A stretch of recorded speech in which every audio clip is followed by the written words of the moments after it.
living room window watching leaves slide across the sidewalk while the sky dimmed into a pale gray, thinking of nothing important, only enjoying the stillness. Until she heard the sound of the front door open later than usual and sensed, without any clear reason, that the stillness was about to end. Her son Ethan stepped inside, tall, thoughtful, his jacket half-zipped, his movements quick as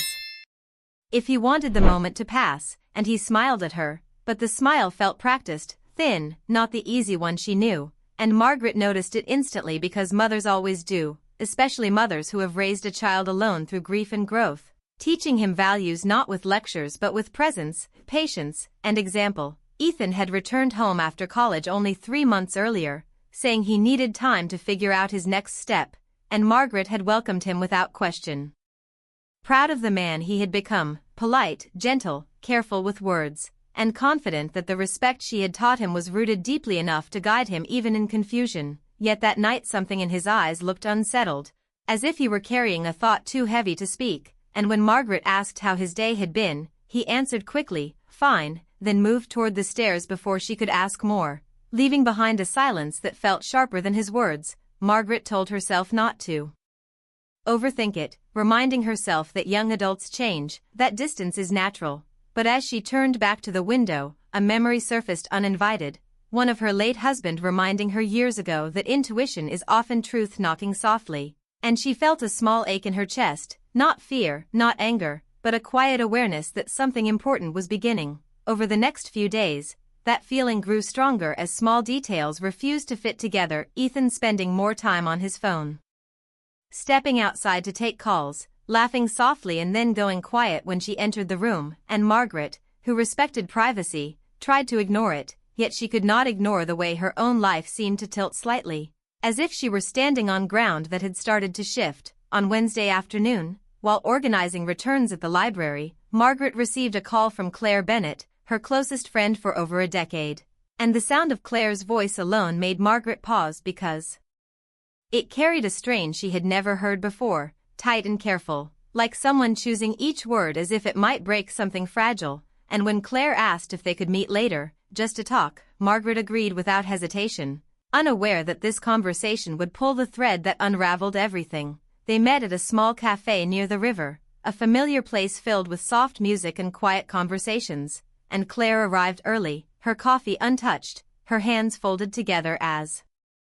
if holding herself still, and as Margaret sat down, she noticed how Claire avoided eye contact, how her shoulders were tense, and before Margaret could ask what was wrong, Claire took a slow breath and said she needed to be honest, not because she wanted to be, but because not being honest was hurting everyone. The words came carefully but clearly as Claire explained that Ethan had grown close to her over the past few weeks, that it had started with long talks about life, grief, and feeling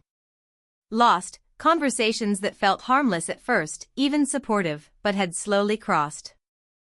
into something heavier, something emotional, something that made Claire deeply uncomfortable and deeply sad, and Margaret listened without interrupting, her face calm while her mind raced, trying to understand how two people she trusted completely could have stepped into such a fragile space. Claire insisted that nothing improper had happened, that she had stopped the conversations once she realized the direction they were taking. But Ethan had confessed feelings, emotions he did not fully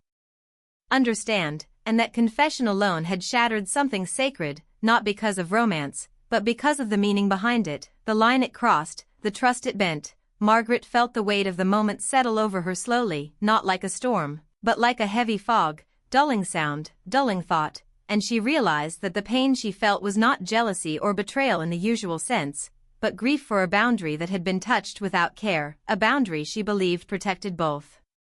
love and respect. When she returned home that evening, the house felt different, quieter, as if the walls themselves were listening, and Ethan was sitting at the kitchen table, waiting, his hands folded, his face pale. And Margaret understood then that this was not a misunderstanding or rumor but a truth already acknowledged, already real. She did not speak right away, choosing instead to sit across from him, feeling the years between them stretch and fold at the same time, remembering him as a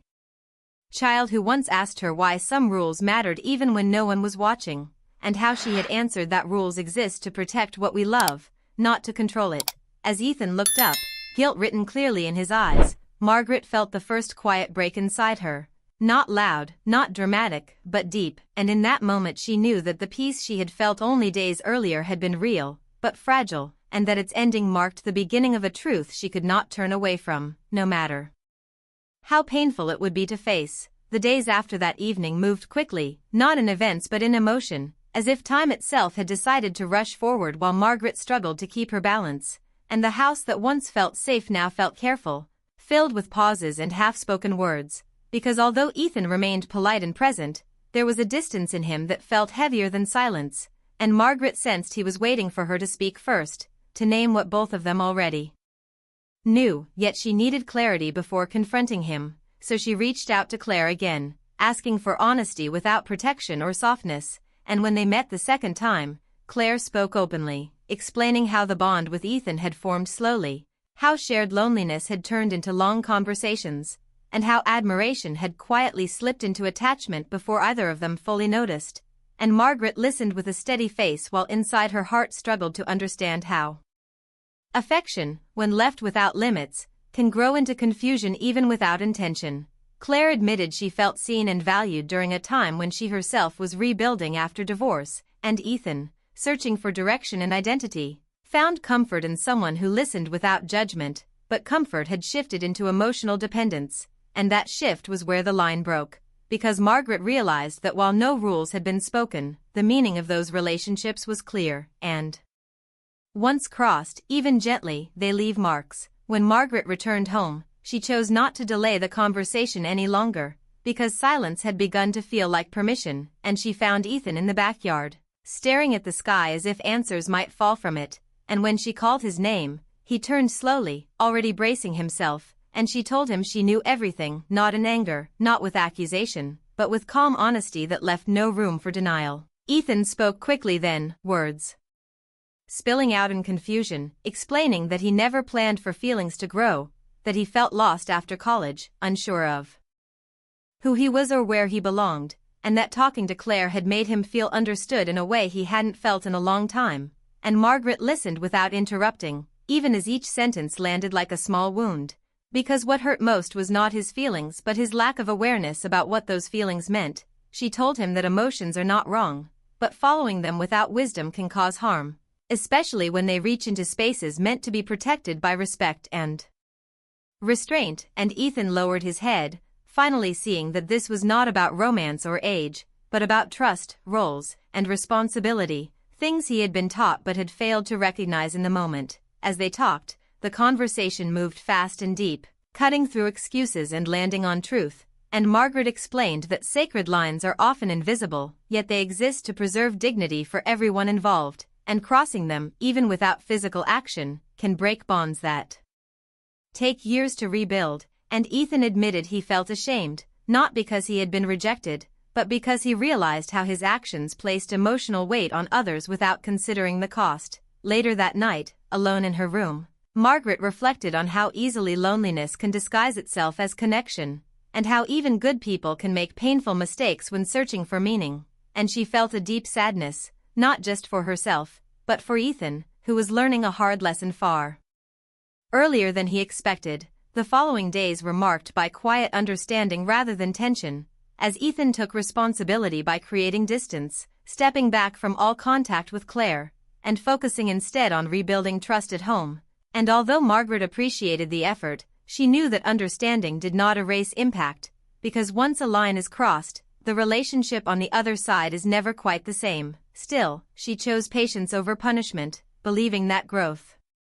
comes not from shame but from reflection, and as mother and son moved through those days, they both understood that something essential had been damaged, but also that acknowledging the truth was the first step toward healing. Even if the path forward remained uncertain and fragile, the conversation that came next was inevitable, and it arrived on a quiet evening when the sky was painted in soft shades of orange and purple, the kind of sunset that usually brought peace but that day carried tension instead, as Margaret asked Ethan to sit with her at the kitchen table, the same table where years ago she had helped him with homework and celebrated small victories, and as they faced each other, the weight of unspoken words hung heavily in the air, thick and palpable, while Ethan shifted in his chair, his fingers tracing the edge of the table nervously, and finally he spoke, his voice low and uneven, explaining that he never meant to hurt anyone, that he had been searching for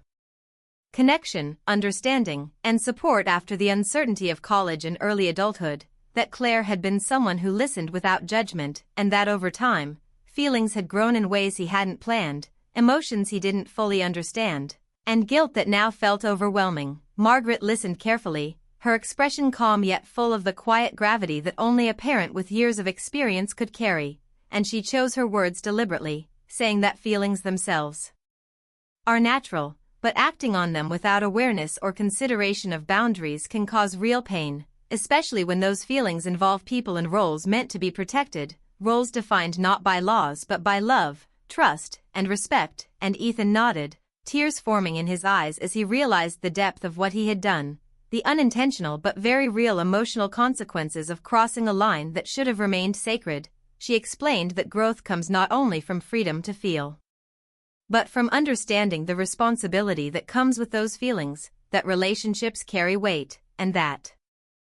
sometimes restraint is the truest form of love, because it protects others and preserves trust. And Ethan, hearing her words, began to see clearly how carelessness in emotion could fracture relationships even without any physical act, and he admitted aloud that he felt ashamed, not for his feelings themselves, but for the confusion, pressure, and pain those feelings had caused, and for the way he had stepped into spaces he hadn't yet earned, spaces that required maturity he was still learning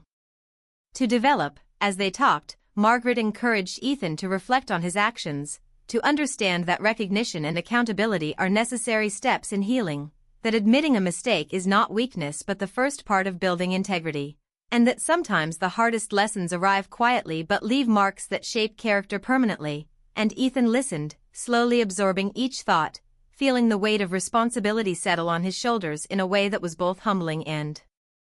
clarifying, while Margaret felt the mixture of sadness and hope that comes when a parent witnesses a child confronting the consequences of emotional missteps, realizing that guidance is now more important than correction, and empathy more than discipline. The conversation flowed naturally, though fast, moving from regret to understanding, from shame to clarity, with Margaret offering wisdom without accusation, explaining that emotional boundaries exist to protect both hearts and trust, that love without insight can unintentionally harm, and that sometimes saying no, stepping back, and allowing distance are the bravest acts of love a person can take. And Ethan nodded, tears rolling down silently, finally seeing that the moment he had crossed the line was not the end but a turning point, an opportunity to learn how to respect others while understanding himself. And he promised quietly, with sincerity, to carry this lesson into the future, to rebuild trust carefully, and to honor the relationships around him with thoughtfulness. That night, the house was quiet, but it was no longer tense, filled instead with the weight of hard-earned understanding. And as Margaret prepared for bed, she reflected on the complexity of love and human emotion, on the subtle ways mistakes can happen when hearts are vulnerable, and on the quiet strength it takes to forgive without forgetting. While Ethan stayed in his room, thinking deeply, feeling both the sting of regret and the first glimmer of personal growth, and in that shared silence, mother and son understood that their bond, though shaken, had not been broken, and that the road to healing required honesty, patience, and the courage to face feelings with clarity, responsibility, and love.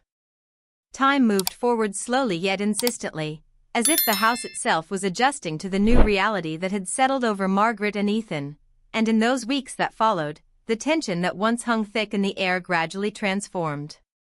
into quiet reflection, not through grand gestures but through small, deliberate choices that spoke louder than words. Claire had moved to another city, creating necessary distance to heal her own heart and avoid further confusion, and Ethan, now acutely aware of the boundaries he had crossed, took steps to rebuild both trust and his own sense of self, finding work at a local bookstore, focusing on routines, and spending time outdoors to clear his mind, while Margaret observed him with a mix of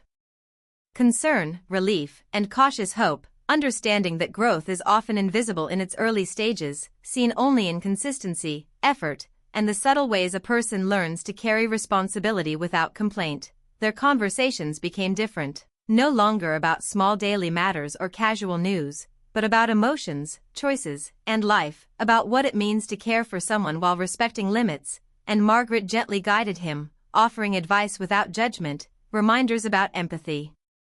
patience, and the importance of thinking before acting, knowing that the lessons he learned now would shape the man he was becoming, and that trust, once bent, could only be restored through honesty, humility, and time. Ethan, in turn, reflected constantly on the past, acknowledging the mistake not with bitterness or self-pity, but with clarity, accepting that the feelings he had harbored were natural yet misplaced, and that understanding their consequences was essential for moving forward. And he began to notice the small victories in restraint, the quiet pride in making decisions guided by respect rather than impulse, and the deepening bond with his mother that came not from avoidance but from facing difficult truths together, sharing moments of laughter, honesty, and insight that strengthened their connection in ways neither could have predicted. Margaret herself found healing in the process, realizing that parenting is less about perfection and more about presence, patience, and guidance, and that love can survive mistakes when combined with forgiveness, communication, and wisdom. And she allowed herself to feel hope again, trusting that boundaries, once respected, could create stronger foundations for both their futures, while also acknowledging that pain leaves its mark, and that remembering it serves as a compass for choices ahead. Over time, the home that had felt tense and fragile began to regain warmth, with Ethan taking initiative in household routines, conversations becoming more natural, and moments of shared humor and understanding returning. And yet, both knew that the lesson of crossing that sacred line would remain, a quiet memory etched into their shared story, shaping how they approached relationships, trust, and emotional intimacy in the future, teaching them that love is not just about closeness but about respect, restraint, and the courage to do what is right even when it is hard. By the end of these months, Ethan had grown visibly, carrying himself with a maturity that reflected both the mistakes he had faced and the wisdom he had gained, and Margaret, observing this transformation, felt a mixture of pride, relief, and lingering sorrow, understanding that some wounds heal slowly, but that healing itself can create depth and strength, a bond fortified not by perfection but by honesty, reflection, and resilience. And in that quiet, steady rhythm of life, they both recognized that what had once threatened to fracture their connection had instead become a foundation for trust, understanding, and a more conscious, thoughtful love, one that could endure challenges, temptations, and misunderstandings with patience, empathy, and the unwavering commitment to protect what truly matters, proving that even after pain, growth and healing are possible when guided by honesty, accountability, and care.